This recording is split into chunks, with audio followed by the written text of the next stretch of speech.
স্বাস্থ্য আর নিউট্রিশন পাবে, শরীরও স্ট্রং হবে, অল্প খেলেই পেট ভরে, ডাইজেশন ঠিক রাখে। MDH সোয়াটিন, আসল প্রোটিন। MDH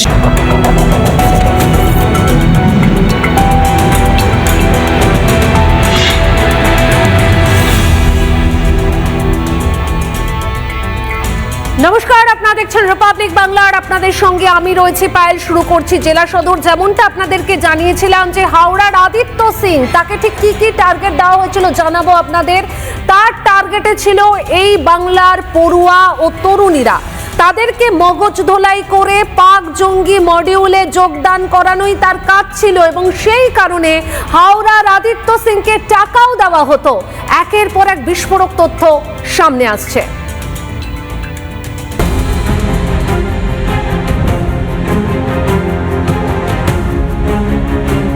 আদিত্য সিং ওরফে রাজু, তাকে জেরা করে এই চাঞ্চল্যকর ইনফরমেশন পেয়েছে এসটিএফ এর গোয়েন্দারা। ভাট্টি গ্যাং এই আদিত্য সিং ওরফে রাজুর তাকে যে টাস্ক দিয়েছিল, যেটা একেবারে ইয়াং জেনারেশন, কলেজ পড়ুয়া বা সদ্য সমাপ্ত কলেজ পাস করা এই জেনারেশন, তার সারাউন্ডিং এলাকায় যারা থাকে তাদেরকে টার্গেট করতে হবে এবং বিভিন্ন সময় সোশ্যাল মিডিয়া অ্যাকাউন্টগুলির ওপর নজর রাখা এবং একেবারে ইয়াং জেনারেশনকে টার্গেট করেছিল, যাতে এই তাদের ভাট্টি গ্যাং নিজেদের কাজে ইউজ করতে পারে। এসটিএফ সূত্রে যেটা জানা যাচ্ছে, এই অর্ডার এসেছিল কিন্তু হামিমের কাছে। হামিম এই আদিত্যর মাধ্যমে গোটা প্ল্যান করতে চেষ্টা করেছিল এবং তাদের যে এই নেটওয়ার্ক, সেই নেটওয়ার্ক ছড়াতে চেয়েছিল হামিম। হামিমের মাধ্যমেই বা হামিমের থেকে নির্দিষ্ট কিছু ইনস্ট্রাকশন পেয়েই কিন্তু কাজ করত এই আদিত্য সিং ওরফে রাজু, এমনটাই জানা যাচ্ছে। এসটিএফ আধিকারিকরা খতিয়ে দেখছেন সোশ্যাল মিডিয়ার ওপর তারা কোন কোন অ্যাকাউন্টগুলোকে টার্গেট করেছিল, অলরেডি আরও কাউকে তাদের সঙ্গে যুক্ত করেছে কিনা সেই বিষয়গুলো খতিয়ে দেখছে এসটিএফ। আর এইবার আপনাদের আসানসোল রূপনারায়ণপুরে যে শোরগোল পড়ে গেছে সেই ঘটনার কথা তুলে ধরবো। পঞ্চায়েত অফিসে ঢুকে পঞ্চায়েত প্রধানের স্বামীকে কলার ধরে মারধর করলেন মহিলারা। এই পঞ্চায়েতের যে প্রধান, তার বিরুদ্ধে একের পর এক অভিযোগ রয়েছে, স্বজন পোষণ, একাধিক দুর্নীতিতে জড়িত থাকার অভিযোগ। তাহলে স্বামীকে কেন মারধর করা হলো? আসলে জনপ্রতিনিধি পঞ্চায়েত প্রধান হলেও তার সমস্ত কাজকর্ম দেখতেন তার স্বামী, আর সেই কারণেই তার উপরে ক্ষোভ উগরে দেন গ্রামের মহিলারা।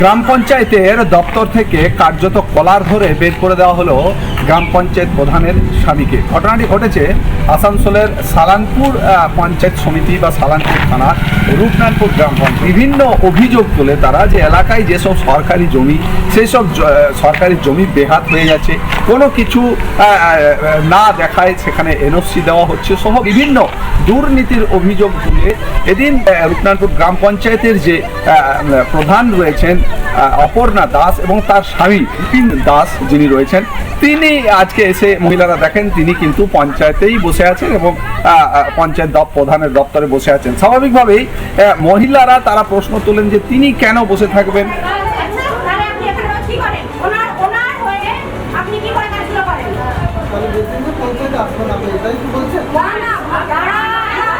দেখি টাইম মতো প্রধান কোনোদিন আসেন না, উনি তো আসেন না, নিজে একজন জনপ্রতিনিধি, কিন্তু ওনার হাজবেন্ড চলে আসে এখানে বারবার।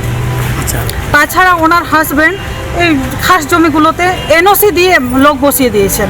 ওনাকে কে দায়িত্ব দিয়েছে, কোন দায়িত্বতে উনি এনওসি দেবে? মুখ চিনে চিনে সরকারি যে ত্রিপলগুলো আছে এতদিন তো বিক্রি হয়েছে, এখন তো আমরা মানুষের জন্য দিচ্ছি, উনি মুখ চিনে চিনে সেই ত্রিপলগুলো বিক্রি করছে। তার যে ওয়াইফ তিনি কিন্তু খাতায় কলমে প্রধান হলেও বকলমে কিন্তু তার যে স্বামী তার ইশারাতেই বা তার পরামর্শেই সব কিছু হয়। আমি কাজ করি, আমার স্বামী যেন কাজ করি। মহিলা আমার সাথে আমার স্বামী আসে। আচ্ছা, এখানে কোনো কাজ করে না, অশান্তি সৃষ্টি করছে না। আসি দিয়ে যায়, আমি কাজ করি, চলে যাই। যা কিছু আমরা দিই সব অনলাইনের মাধ্যমে দিই। আমি প্রধান, আমি তো দেওয়ার কোনো নেই।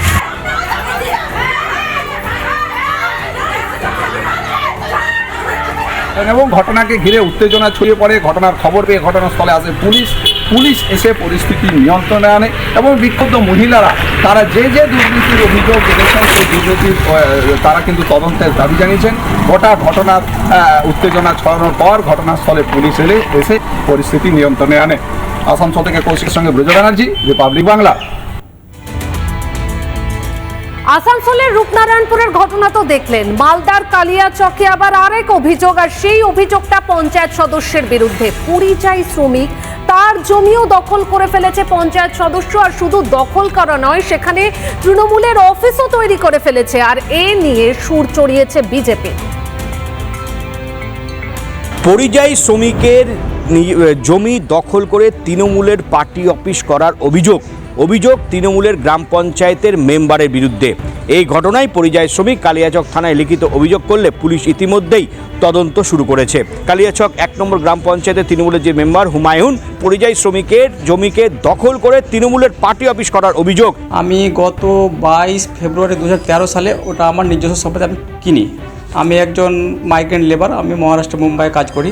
ওরা সুযোগে গত বিধানসভা ভোটের আগে আমার জমিতে অবৈধভাবে ইলিগাল কন্ট্রাকশন করে আমি বলতে গেলে তো আমাকে লাঠি হাসাই মারধর করে। মুখ্যমন্ত্রী মহাশয়ের কাছে বিনীত আবেদন করছি যাতে আমার জায়গা আমি ফেরত পাই, সেই জমি যাতে পুনরুদ্ধার হয় সেই ক্ষেত্রে সে কালিয়াচক থানায় লিখিত অভিযোগ করেছে। পুলিশ প্রশাসন ইতিমধ্যেই তদন্ত শুরু করেছে। যে পার্টি অফিস অবৈধভাবে করে রেখেছে, আমরা বললে হুমকি দেয় যে জমিতে আসলেই ঘরের কথা বললেই জান থেকে মেরে দেবো। জায়গা দখল করেছে সামায়ন, হুমায়ুন, করিম, বুল্লু, রুমায়ুন, রানিং মেম্বার আছে টিএমসি। এই ঘটনাকে কেন্দ্র করে শুরু হয়েছে রাজনৈতিক তরজা, যদিও তৃণমূলের মেম্বার সরাসরি এই অভিযোগকে সম্পূর্ণ ভিত্তিহীন বলে দাবি করেছেন। এটা সম্পূর্ণ মিথ্যে। সেটা অফিস পার্টি অফিস আছে 2009 সাল থেকে। এই টাইমে আমরা 2009 সালে পার্টি অফিসটা বানিয়েছিলাম, সেই টাইমে তো পুরোটাই ফাঁকা ছিল বলে আমরা ওই একটা জায়গা কেটে নিয়ে বানিয়ে নিয়েছিলাম অফিসটা। কারো দখল করে নয়, তদন্ত পুরো সত্য মিথ্যা বেরিয়ে যাবে। যদিও এই বিষয় নিয়ে বিজেপির দাবি যে অবিলম্বে প্রশাসন এই বিষয়ে তদন্ত করুক। এই যে তৃণমূলের কালচার, সেই তৃণমূলের কালচার আর চলবে না। বিজেপি সরকার গঠন হয়েছে, মানুষ আর ভয়ভীতিতে নেই। তাদের ন্যায্য অধিকার ফিরিয়ে পেতে আমাদের কাছে এসছেন, আমরা তাদের সেই জমি ফিরিয়ে দিব। মালদা থেকে দীপঙ্কর গোস্বামী, রিপাবলিক বাংলা। শাসনে থাকাকালীন ক্ষমতার অপব্যবহার আর গদি হারাতেই গ্রেপ্তার। রাজ্যের দিকে দিকে বর্তমানে এই ছবিটাই আমরা দেখতে পাচ্ছি।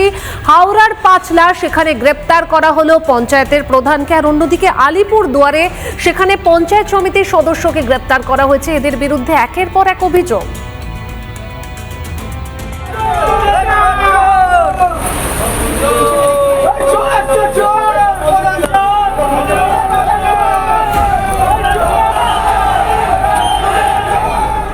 পাঁচলায় আবারও গ্রেপ্তার হলো তৃণমূল নেতা এবং বিকি হাকুলা গ্রাম পঞ্চায়েতের প্রধানের বিরুদ্ধে একাধিক শোষণ পোষণ এবং কাটপানি নেবার অভিযোগ উঠেছে। আবাসনের ঘর পাইয়ে দেওয়ার নামে লক্ষ লক্ষ টাকা লুট করেছে এই গ্রাম পঞ্চায়েতের প্রধান। বারবার তার কাছে এলাকার মানুষজনেরা দ্বারস্থ হলেও কোনো রকম কোনো কর্ণপাত করেনি প্রধান। আজকে আমরা প্রধানের কাছে এসেছিলাম এবং আমরা প্রায় 25-30 জন মিলে ভিতরে ঢুকেছিলাম বিভিন্ন বিষয়ে আলোচনা করার জন্য। প্রত্যেকটা কাজ দুর্নীতি, এই দুর্নীতির জন্য আমরা অনেকক্ষণ ধরে আমরা প্রধানের সাথে বসেছিলাম, কিন্তু কোনো উত্তর আমরা পাইনি। সেই জন্য আমরা থানায় অভিযোগ করেছি, থানা ব্যবস্থা নেব। প্রধানকে গ্রেপ্তার করলো পাঁচলা থানার পুলিশ।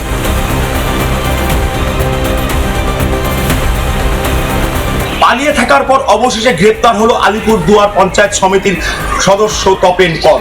তিনি রাজ্যে পালা বদলের পরেই কিন্তু তিনি পালিয়েছিলেন এবং তার বিরুদ্ধে তোলাবাজি, মানুষকে শাসানি সহ একাধিক অভিযোগ রয়েছে। আলিপুর দুয়ার জংশন এলাকা থেকে পুলিশ গোপন সূত্রে খবর পেয়ে তাকে আটক করে এবং জিজ্ঞাসাবাদের পরেই কিন্তু তাকে গ্রেপ্তারের পথে হেঁটেছে পুলিশ। রাজনৈতিক চক্রান্তর শিকার। হ্যাঁ, রাজনৈতিক ময়দান।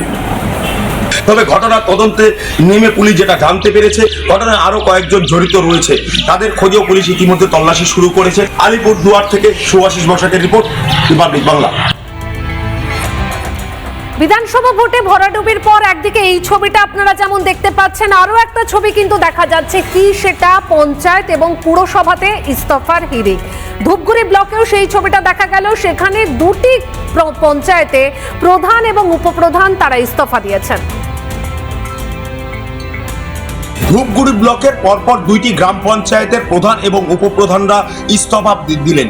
জানা গিয়েছে যে তারা ব্যক্তিগত কারণে ইস্তফা দিয়েছেন, তবে যেটা প্রশাসনিক সূত্রে জানা গিয়েছে মাগুরমারি 2 নম্বর গ্রাম পঞ্চায়েতের প্রধান সীমা রায়, নূর আলম, একইভাবে মাগুরমারি 1 নম্বর গ্রাম পঞ্চায়েতের বনশ্রী রায় এবং শ্রীবাস চন্দ্র রায় উপপ্রধান ইস্তফা দিয়েছেন। আমরা আজকে ভিডিও অফিসে ডিজাইনের চিঠি জমা করলাম, যেহেতু জনগণের রায়ে নতুন সরকার আসছে, তো নতুন সরকার ভালো করে কাজ করুক, উন্নয়ন করুক, এটাই আমরা চাই। বর্তমানে আমি আর আমার উপপ্রধান গেছি, কিন্তু পরবর্তীতে কে গেছে আমি ঠিক জানি না। আমার ব্যক্তিগত অসুবিধার জন্যই আজকে এখানে রিজাইন দিলাম।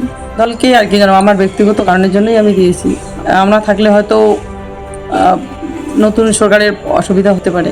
তবে ঠিক কী কারণে ইস্তফা দিয়েছে সেটা কিন্তু এখনো পর্যন্ত স্পষ্ট হয়নি। জলপাইগুড়ি ধূপগুড়ি থেকে সুভাষিস বসাকের রিপোর্ট, রিপাবলিক বাংলা। মুর্শিদাবাদের ধুলিয়ানে তৃণমূলের পুরপ্রধানের বিরুদ্ধে অনাস্থা। এই পুরসভাতে 21টি ওয়ার্ডের মধ্যে 21টিতেই জেতে তৃণমূল, আর দলীয় পুরপ্রধানের বিরুদ্ধে অনাস্থা তৃণমূলেরই 12 জন কাউন্সিলরের, এবং আরও জানা যাচ্ছে যে আরও 3 জন কাউন্সিলরও নাকি পুরপ্রধানের বিরুদ্ধে অনাস্থা আনছেন। এবার মুর্শিদাবাদ জেলার তৃণমূল পরিচালিত ধুলিয়ান পৌরসভার চেয়ারম্যান ইনজামামুল ইসলামের বিরুদ্ধে অনাস্থা প্রস্তাব আনলেন তৃণমূল কাউন্সিলররা। জানা যায় মুর্শিদাবাদের ধুলিয়ান পৌরসভায় মোট 21 জন কাউন্সিলর রয়েছেন। এই 21 জন কাউন্সিলরই হচ্ছে তৃণমূল দলের। আজকে অর্থাৎ মঙ্গলবার মুর্শিদাবাদের ধুলিয়ান পৌরসভায় 21 জন কাউন্সিলরের মধ্যে 13 জন তৃণমূল কাউন্সিলর চেয়ারম্যান ইনজামামুল ইসলামের বিরুদ্ধে অনাস্থা প্রস্তাব জমা দেন। আমরা যেহেতু জনপ্রতিনিধি, পৌরসভায় যেহেতু পৌরপিতা আসছেন না, আমরা মানুষের কোনো কাজ করতে পারছি না। বারবার চেয়ারম্যান সাহেবকে বলেছি যে আপনি পৌরসভায় আসেন, পৌরসভা মুক্ত হন, কিন্তু তিনি আমাদের কথায় কোনো রকম সাড়া দেননি। আমরা বাধ্য হয়ে জনগণের স্বার্থে আজকে অনাস্থা দিতে বাধ্য হই। ধুলিয়ান পৌরসভার পাশাপাশি জঙ্গিপুর এসডিও অফিসে অনাস্থা প্রস্তাব জমা দেন বিক্ষুব্ধ তৃণমূল কাউন্সিলররা। বিক্ষুব্ধ তৃণমূল কাউন্সিলরদের অভিযোগ, নতুন রাজ্য সরকার আসার পর থেকে ধুলিয়ান পৌরসভার চেয়ারম্যান ইনজামামুল ইসলাম ঠিকঠাকভাবে অফিসে আসছেন না। এর ফলে বিভিন্ন সরকারি উন্নয়নমূলক প্রকল্প রূপায়িত হচ্ছে না ধুলিয়ান পৌর এলাকায়। ঠিকঠাকভাবে উন্নয়নমূলক কাজকর্ম হচ্ছে না। এর ফলে পৌরবাসীদের মধ্যে ব্যাপক ক্ষোভ বাড়ছে, আর এর ফলেই তারা বাধ্য হয়ে ধুলিয়ান পৌরসভার চেয়ারম্যান ইনজামামুল ইসলামের বিরুদ্ধে অনাস্থা প্রস্তাব দিলেন। তারা ধুলিয়ান পৌরসভার চেয়ারম্যান ইনজামামুল ইসলামের পরিবর্তে অন্য কোনো একজনকে চেয়ারম্যান হিসাবে দেখতে চান, যাতে বিভিন্ন উন্নয়নমূলক কর্মকাণ্ড। लॉन्च था बंग भवन में, लॉन्च किया, उन लोग का कुछ बात हुआ, वो एमपीलेट का काम फार्म लेकर मुख्यमंत्री से कुछ गुंजाइश था, वो सुन लिया मैंने। उसके बाद हमारी फिनेंस मिनिस्टर के साथ बात था, बात अच्छा बात हुआ। मेरे साथ 4 MP भी था, अच्छा हुआ। कुछ एक्स्ट्रा डिमांड किए फाइनेंस मिनिस्टर से आपने, और क्या सब पता है, निर्मला जी बंगाल से जुड़ा हुआ है।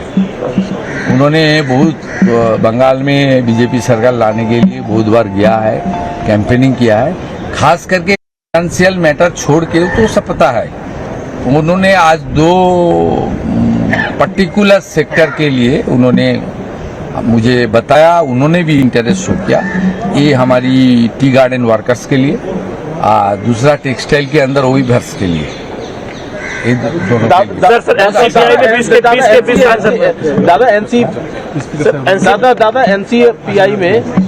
एनसीपीआई में 20 के 20 सांसद मौजूद थे बैठक में। एनसीपीआई में सारे सांसद 20 के 3 सांसद आज भी नहीं पहुंचे थे मंगल मिलन में। आपकी बैठक में कहा जा रहा था कि यूनाइटेड नहीं है एनसीपीआई, लेकिन आज सारे लोग उपस्थित। आपकी बैठक में सारे पता कर लीजिए, काउंट कर लीजिए ना। आप बताइए ना, वो थोड़ा पिक्चर लोग उठाया ना, डालेगा, काउंट कर लेना, 1 2 3 4 5 करके।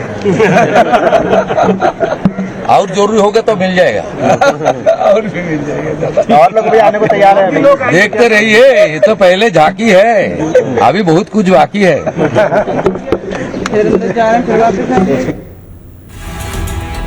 একদম এই মুহূর্তে আমরা দেখাচ্ছি বৈঠকের ছবি আপনাদের সামনে। মুখ্যমন্ত্রী শুভেন্দু অধিকারীর সঙ্গে আজকে এনসিপিআই এর বৈঠক ছিল এবং এরই পাশাপাশি মুখ্যমন্ত্রী আজকে জানালেন যে নির্মলা সীতারামনের সঙ্গে বৈঠক ভালো হয়েছে, অর্থমন্ত্রীর সঙ্গে এনসিপিআই এর সাথে বৈঠক হয়েছে এবং তাকে যখন প্রশ্ন করা হয় যে এই বৈঠকে কতজন উপস্থিত ছিলেন এবং তিনি তখন বলেন যে বৈঠকে দেখে নিন যে কতজন উপস্থিত ছিলেন।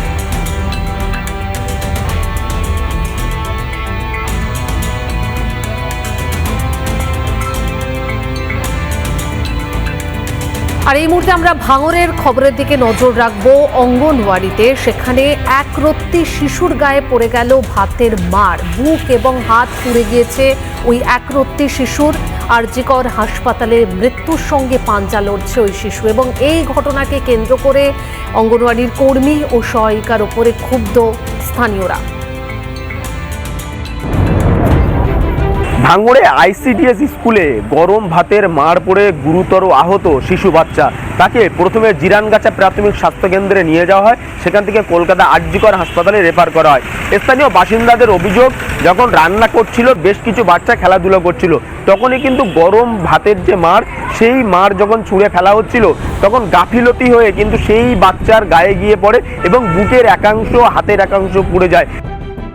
ভাত রান্না করতে গিয়ে এক হেঁটো জল দিলে সেই হেঁটে জল দিলে বাচ্চাদের দেরি হয়ে যাচ্ছে, তাড়াতাড় করে ওই জল ছেঁচতে বাচ্চার গায়ে ফেলে। ওরা আশা দিদিরা কোনো আইসিডি স্কুলি মাস্টাররা হাসপাতালে ওরা নিয়ে যায়নি, ওখানে আধ ঘন্টা বসিয়ে রেখে তারপর আমরা বাড়িতে গিয়ে জিএমএস হাসপাতালে নিয়ে যায়, ওখান থেকে রিফার করে দেয় আরজি কলেজ।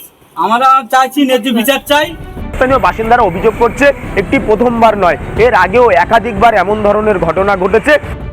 বারবার একটা করে বাচ্চা পুড়ে যাচ্ছে, 4-5টা বাচ্চা পুড়লো, এটা নিয়ে 5টা, একটা বাচ্চা এই 5 দিন আগে পুড়ে গেছে। রান্না করছে একজন, আর রান্নার চাকরি একজন, আর হেল্পারকে রেখেছে 4 জন। হেল্পার রাখার সত্ত্বেও বাচ্চা কিভাবে ওরা পোড়াচ্ছে আমরা ঠিক জানি না। আজকে একটা বাচ্চা অবস্থা খুব আশঙ্কাজনক, মানে এইগুলোটা পুরো পুড়ে গেছে। রান্না করছিল, সে ফ্যান ছুড়ে দিয়ে বাচ্চার দিক বলে বাচ্চা ও এসে গেছে সামনে বাচ্চা এসে যায়, এমন ভাবে পুড়িয়ে টুড়িয়ে ঠিক আছে। বাচ্চা চিৎকার করছে এরকম উঠানে, আর ওরা সব ঘরে যাচ্ছে, চেয়ারে বসে আছে। কেউ একজন বার হলো না যে কেউ নিয়ে তাকে একটু হসপিটালে নিয়ে যাবে।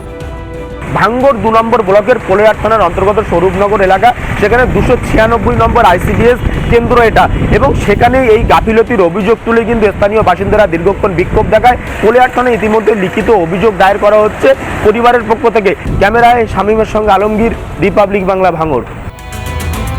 ঝাড়গ্রামের নয়াগ্রামের প্রধান বাণিজ্য কেন্দ্র হলো খড়িকা বাথানি। অল্প বৃষ্টিতেই এই এলাকা জলমগ্ন হয়ে পড়ে, আর এতে চরম সমস্যায় ব্যবসায়ীরা। তারা অভিযোগ করছেন যে দীর্ঘ 15 বছর, এমনকি তার আগের থেকেও এই সমস্যার কোনো রকম সমাধান হয়নি। চরম সমস্যায় বাসিন্দারা। বৃষ্টিতে জলমগ্ন হয়ে গিয়েছে ঝাড়গ্রামে যে নয়াগ্রাম ব্লক রয়েছে, সেখানে বাণিজ্যিক কেন্দ্র একেবারে জলমগ্ন। বাস স্ট্যান্ড, বকুলতলা সংলগ্ন যে অঞ্চলগুলো রয়েছে সেগুলো জলের তলায় চলে গিয়েছে। বাসিন্দা, ব্যবসায়ী তাদের অভিযোগ যে দীর্ঘ 15 বছর ধরে ড্রেনেজ সিস্টেমের কোনো উন্নতিকরণ হয়নি। তো আজকে না, এটা 15 বছর ধরে এটাই সমস্যা চলে আসছে প্রথম থেকেই। যতদিন তৃণমূলের সরকার ছিল তারা তো কোনো কাজই করেনি, উন্নয়নের নামে সব টাকা মেরে খেয়েছে। আজ তার ভোগান্তি আমাদের খড়িকাবাসী পাচ্ছে বা জনসাধারণ পাচ্ছে। এরকম সরকারের আমলে এই তো উন্নয়ন হয়েছে, এগুলো হচ্ছে 15 বছর উন্নয়নের নাম। আপনার কি এখানে দোকান নাকি? খরিদ্দার আসছে? দোকানে কি করে আসবে এরকম কাস্টমার আছে? এইগুলো 15 বছরের উন্নয়ন, 15 বছর ধরে এইগুলো উন্নয়ন হচ্ছে, তাই তো? ড্রেনগুলোতে প্লাস্টিক জমে রয়েছে, সেগুলোর কোনো রকম ভাবে মীমাংসা করা হয় না, সেগুলো কোনো রকম ভাবে পরিষ্কার করা হয় না, যার ফলে বৃষ্টি হলেই এই যে বাণিজ্যিক কেন্দ্র সেটা জলের তলায় একেবারে চলে যায়। চরম ভোগান্তির মধ্যে পড়তে হয় ব্যবসায়ীদের। এই মুহূর্তে তারা জানাচ্ছে যে যদি সরকার এই ড্রেনেজ সিস্টেম উন্নতিকরণ করে তাহলে এই ব্যবসায়িক কেন্দ্র প্রাণ পাবে। রিপাবলিক বাংলা। টানা বৃষ্টির জেরে হাওড়ারও একাধিক গুরুত্বপূর্ণ শহর জলমগ্ন, বেহাল নিকাশি ব্যবস্থার। সেই কারণেই দিনের পর দিন এই জল যন্ত্রণা পোহাতে হচ্ছে, এমনটাই দাবি হাওড়াবাসীর। টোটো উল্টে গেছে, একেবারে টোটো উল্টে গেছে। সাধারণ মানুষ দেখতেই পাওয়া যাচ্ছে যে টোটো উল্টে গিয়ে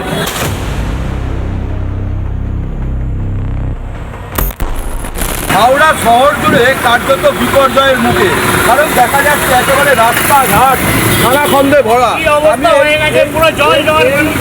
আমি রয়েছি হাওড়ার জিএন মুখার্জি রোডে এবং সেই রোডের অবস্থা দেখতেই পাওয়া যাচ্ছে যে একেবারে বড় বড় গর্ত হয়ে গেছে, হাঁটু সমান জল, বিভিন্ন রাস্তায় একেবারে এই দুর্দশা।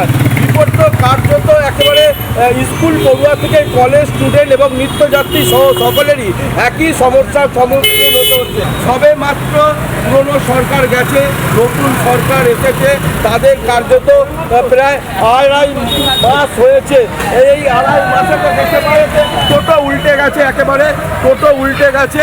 সাধারণ মানুষ দেখতেই পাওয়া যাচ্ছে যে টোটো উল্টে গিয়ে বিপর্যয়ে একেবারে সাধারণ মানুষ দেখো এই অবস্থা হয়ে দাঁড়িয়েছে এই রাস্তা দেখতেই পাওয়া যাচ্ছে। সাধারণ মানুষ সকলে আমরা একটু হাত দেওয়ার চেষ্টা করছি যে এইভাবে সাধারণ মানুষ উল্টে করে রাস্তা একেবারে খানাখন্দে ভরা, এগুলো মুহূর্তে মধ্যে বড় বড় ঘটতে পারে এবং এই ঘটনাতে চিত্র হয়ে দাঁড়িয়েছে কার্যত যে কোনো মুহূর্তে এই ধরনের বড় ঘটনা ঘটতে পারে। দেখাই যাচ্ছে প্রত্যেকটা মানুষ কার্যত ভিজে গেছে। ওটা খুবই খারাপ এখানকার, সবার মানুষ বিরক্ত। এই তো অবস্থা হলো, আমার শরীর এখন বেটে গেছে, ও ভুটে লাগলো। এই তো রাস্তা এতটাই জঘন্য যে যাতায়াত করতে পারে না, একদম মানুষকে বন্ধ করে দেওয়া উচিত, আসা যাওয়া বন্ধ করে দেওয়া উচিত, তবে ঘটনা ঘটবে। বলতে পারা যাচ্ছে যে এই রাস্তার একেবারে এতটাই খারাপ হয়ে পড়েছে যে কোনো রকমের চলাচল করার মতন উপযোগী নয়। যে কোনো মুহূর্তে বড় ধরনের বিপদ ঘটতে পারে এই রাস্তার ওপরে। কার্যত মানুষ বিপর্যয়ের মুখে পড়ে রয়েছে এই জিএন মুখার্জি রোডে। হাওড়া থেকে প্রসেনজিৎ অধিকারী রিপোর্ট, রিপাবলিক বাংলা। ভারী বৃষ্টিতে দার্জিলিংয়েও দুর্ভোগ, লোধামা এবং রাম্মাম নদীর জল বেড়েছে আর এই নদীর জলস্রোতে ভেসে গিয়েছে লোধামা সংযোগকারী যে সেতু রয়েছে সেই সেতু এবং এরই পাশাপাশি একাধিক গুরুত্বপূর্ণ রাস্তা, সেখানে গাছ ভেঙে বিপত্তি। শিলিগুড়ি মিরিক সংযোগকারী রাস্তাতেও একাধিক বিপর্যয় দেখা দিচ্ছে।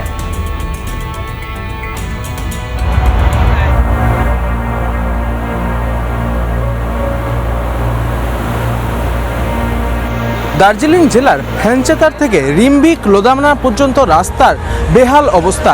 প্রবল বর্ষণে এই রাস্তার এই বেহাল অবস্থা হওয়ায় স্বাভাবিকভাবে যান চলাচলে বিঘ্ন ঘটেছে। স্থানীয় বাসিন্দাদের দাবি, আশপাশের প্রায় 6টি গ্রামের বাসিন্দারা এই রাস্তার ওপরেই তারা কিন্তু নির্ভরশীল। এই রাস্তা খারাপের ফলে এবং কার্যত এক প্রকার রাস্তা ভেঙে যাওয়ার কারণে বিভিন্ন জায়গাকার মানুষ যারা এই রাস্তাকে নির্ভর করে প্রতিদিন যাতায়াত করেন তাদেরকে কিন্তু বেশ কিছুটা সমস্যার মধ্যে পড়তে হয়েছে। দৈনন্দিন জীবনযাপনে যেরকম ব্যাঘাত ঘটেছে, পাশাপাশি যে সমস্ত নিত্য প্রয়োজনীয় সামগ্রী, সেই সমস্ত নিত্য প্রয়োজনীয় সামগ্রী নিয়ে যেতে পরিবহনের ক্ষেত্রে কিন্তু ব্যাপক একটা সমস্যার মধ্যে পড়তে হচ্ছে স্থানীয় বাসিন্দাদের, এমনটাই কিন্তু তাদের পক্ষ থেকে জানানো হচ্ছে। প্রবল বর্ষণ এবং নদীর প্রবল জলস্রোতের কারণেই কিন্তু এই রাস্তার ক্ষয়ক্ষতি হয়েছে বলেই স্থানীয় বাসিন্দাদের অভিমত। পাশাপাশি ঘায়াবাড়ি অঞ্চলের যে জঙ্গল রয়েছে সেই জঙ্গলের একটি গাছ উপড়ে পড়ার ফলে সেখানেও কিন্তু যান চলাচল বেশ কিছুটা বিঘ্ন ঘটেছে। ভূমিধসের বিষয় যেরকম সামনে আসছে, পাশাপাশি একাধিক রাস্তা কার্যত এই মুহূর্তে অবরুদ্ধ হয়ে যাওয়ায় সাধারণ মানুষজনের মধ্যে তীব্র যেরকম ক্ষোভ তৈরি হচ্ছে, পাশাপাশি ব্যাপক একটা সমস্যার মধ্যে পড়তে হচ্ছে সেখানকার স্থানীয় বাসিন্দাদের। রিপাবলিক বাংলা। MDH দম আলু, ডাল তড়কা এবং মাশরুম মশলা MDH দিয়ে রান্না খাবার হবে মজাদার। MDH আপনাকে সর্বদা নতুন স্বাদ দিতে প্রতিবদ্ধ।